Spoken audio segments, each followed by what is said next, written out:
So yun guys, another day and another sneakers naman tayo. So yung hawak ko guys is ito yung Air Max 1 na 2024 release na since 72 yung nakalagay. So ang maganda dito sa sapatos na to guys is ito yung parang tribute nila na from Blue Ribbon. Yun kasi unang pangalan nila, Blue Ribbon Sports. Then nagpalit sila ng name ng Nike. Then alam ko 1972 sila nag-boom.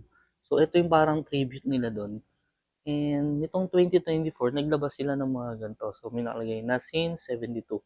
And ang solid guys, itong Air Max 1 na to. So, color blocking na ginamit dito is parang limestone na colorway and white dito. And syempre yung red. And hindi to yung big bubble, but tingnan nyo guys. So, mapapansin nyo kasi yung mga big bubble, yung malaki yun dito. But this one nga, ang special dito, so if ever makikita nyo, isusuot nyo to, mariremind kayo na from Blue Ribbon is naging Nike, si Nike. So, yun lang guys. I hope may natutunan kayo.